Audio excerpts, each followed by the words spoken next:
What's up, everyone? Aaron Negler here, joined by Mr. Andy Herman, Mr. Pack-A-Day himself. Andy, how the hell are you today?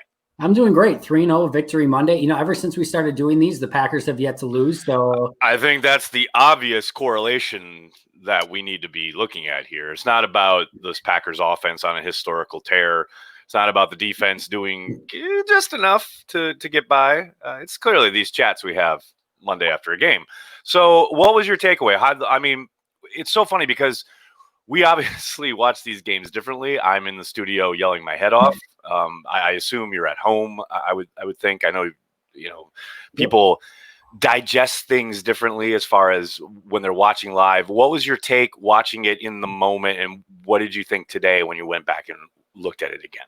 Yeah, very much so. So, usually I like to watch it a few times by now. I'm only 1.5-ish times in. So Same. it's been a busy day, as you are well aware, especially coming after a night game, trying to get articles out and things like that. So, but no, I think my gut reaction was probably very similar to everyone else's, where like you perfectly put it at the beginning. Defense did just enough.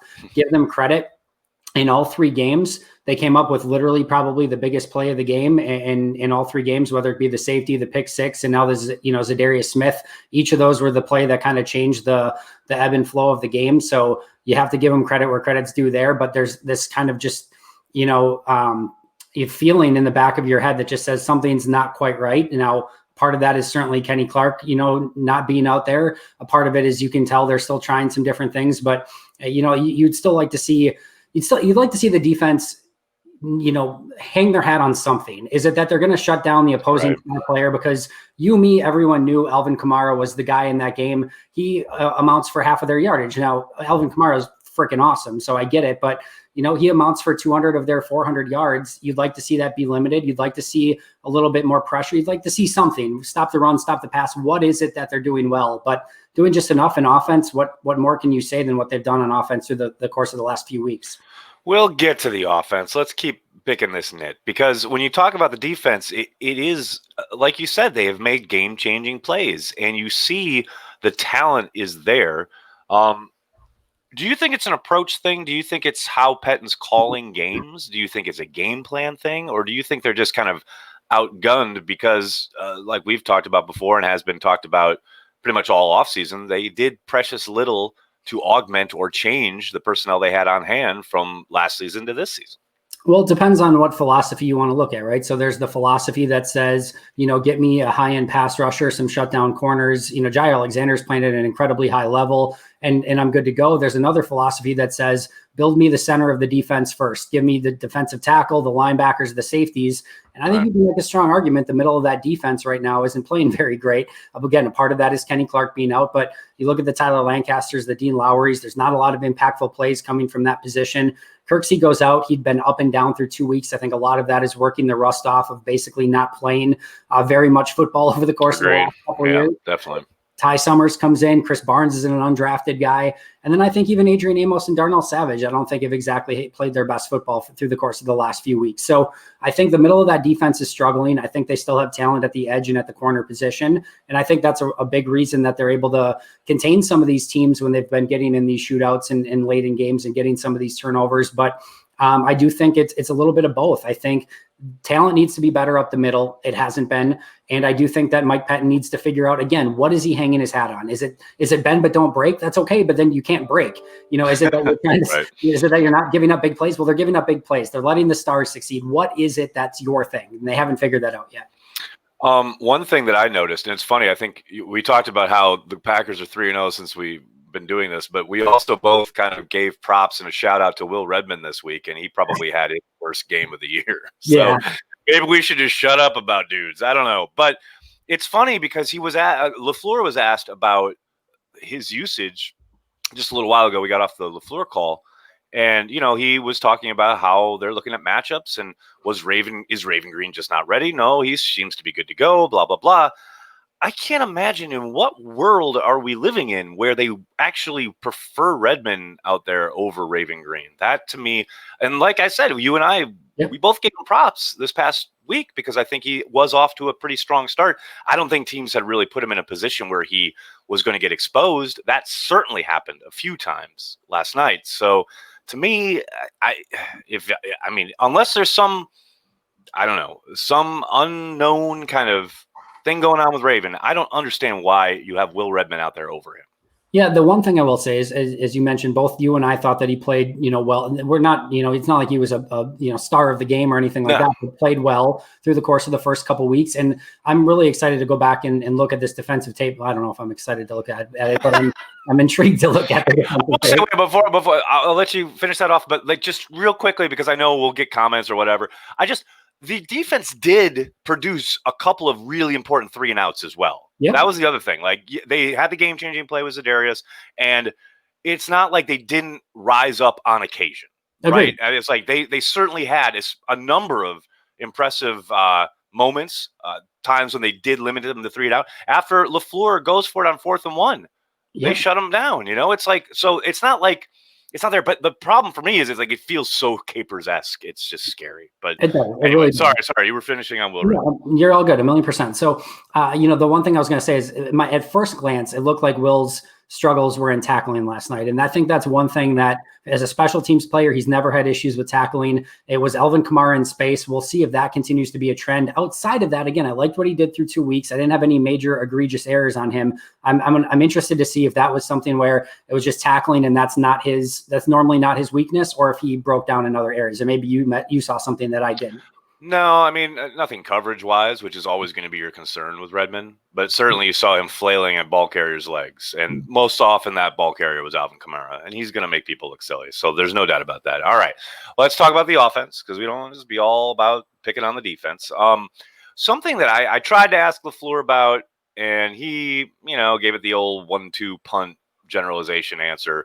I found it interesting. And, obviously they had Billy Turner in there at right tackle for the first time last night, and so yet another offensive line combination. But it was interesting to me how effective some of the pressures that the Saints were able to bring, how effective some of them were. And the sack came on the opposite side. It was not, obviously it wasn't on Billy Turner. It was from on Bakhtiari's side, and there was some kind of, not a protection breakdown, but that's where they got them. What did you think? How did you think about the job the Saints did as far as, I don't know, they kind of got the better of Rodgers on a couple of occasions, I thought. Yeah. Well, first of all, I think they did a really great job of making really late adjustments. You saw the one very clearly where Rodgers took about right until the end of the play clock to adjust the play. And with about 2-3 seconds left, the Saints flipped there. You could tell everyone was coming on the left side. And then at the very last second, they made an adjustment and then came on the right side. When they saw Aaron flip the protection, they flipped it right back at him, which was really, really fun. I mean, it's just, as a football fan, that is so fun to watch when you have two high performing teams and you're making those checks. It's so fun to watch. But I do think you're right. I think the Saints got the better of Rodgers on a couple of those. And then I think the second thing is, to me, over the course of the last, really, kind of since LaFleur has been here, you've seen 2 or 3 of these jailbreaks per game. I have seen a couple of them in each of the first couple games this year. And it's always tough for me because as somebody who grades the game, I want to assign blame to Rodgers or Lindsley or whoever is blocking. And on this, it's just like, hell if I know. How do you do it? Right. Hell if I know who was at fault on that, call. But it's frustrating because there's not a handful, but 2 or 3 times per game that they'll just be a free rusher. And it's just like, sometimes Rodgers is able to get rid of it quickly on a hot read, but other times it's just kind of dead in water. So you definitely want to see some of those things get cleaned up.